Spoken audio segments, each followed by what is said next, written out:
अगर फडणवीस साहब का धन्यवाद करता हूं जिन्होंने यहाँ पे कार्यक्रम रखा और हर एक ज़िले से इनके जो डेलीगेट्स यहाँ पे आए, समानता के ऊपर किस प्रकार से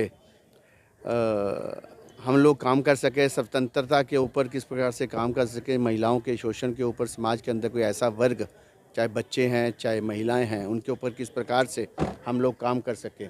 और साथ साथ में जो घटनाएं जम्मू कश्मीर में ख़ासकर होती हैं, टारगेट किलिंग होती है यहाँ पर किसी विशेष समुदाय को लेकर, और जिस प्रकार से पिछले कई सालों से यहाँ के सिख, मुस्लिम, हिंदू जिस प्रकार से घाटी के अंदर यहाँ पे टारगेट किलिंग करके, मैं कहता हूँ कि ह्यूमन राइट्स का सबसे बड़ा ये काम बनता है कि ऐसे जो भी यहाँ पे वारदातें होती हैं उसको उठाना चाहिए।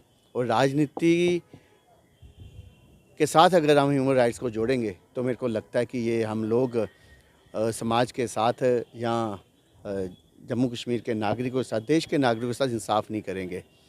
आने वाले समय में भी जिस प्रकार से हम कल्पना कर सकते हैं कि आज यूक्रेन और रशिया का, इज़राइल और बाकी जो देश का जो युद्ध चल रहा है, इसके अंदर भी ऐसे ही जो लोग हैं इनको आगे आना चाहिए और कहीं ना कहीं शांति के ऊपर विराम लगना चाहिए।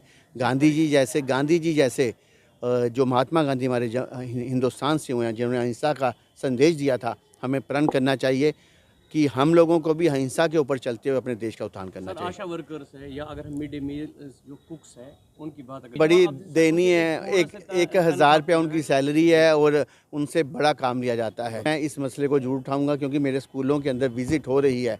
वाकई इन लोगों का आगे लाना चाहिए और इनकी मदद करनी चाहिए। आशा वर्कर की भी हमें मदद करनी चाहिए क्योंकि ये समाज के अंदर ये वर्ग काम कर रहा है, ये किस प्रकार से ये मजबूत बने, इसकी कल्पना करते हुए हम लोग आगे आएंगे। छावड़ी भरोसे के लिए आपके सरकार की, क्योंकि आप इस पर अपोजिशन में हो, सरकार की क्या यहाँ पर मंसूबे जो छावड़ी जो है, मेरे को लगता है कि वो समुदाय है जो पढ़ा लिखा है, जिसको नौकरी नहीं मिलती है।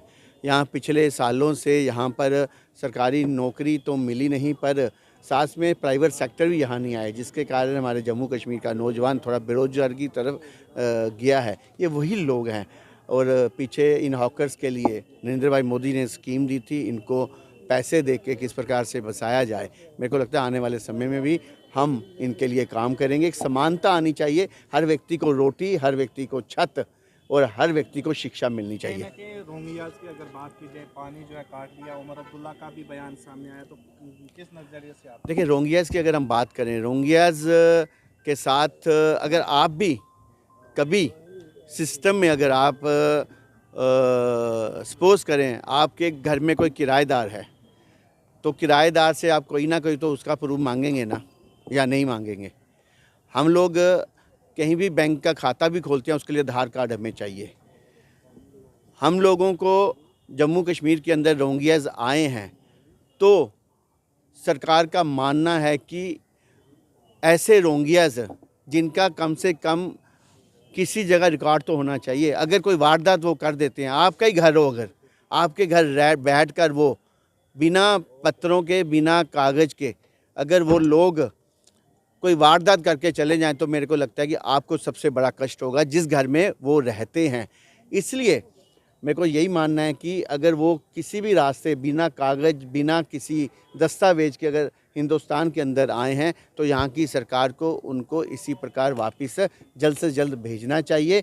ये मैं कहना चाहता हूँ। बाकी ह्यूमन राइट्स के अंदर जो समाज के अंदर सेवा करने वाले लोग हैं, जो हिंदुस्तान के हैं, मेरे को लगता है हिंदुस्तानी कोई इतने निर्दयी नहीं हैं कि वो किसी के लिए कभी भी कोई खड्डा खोदेंगे।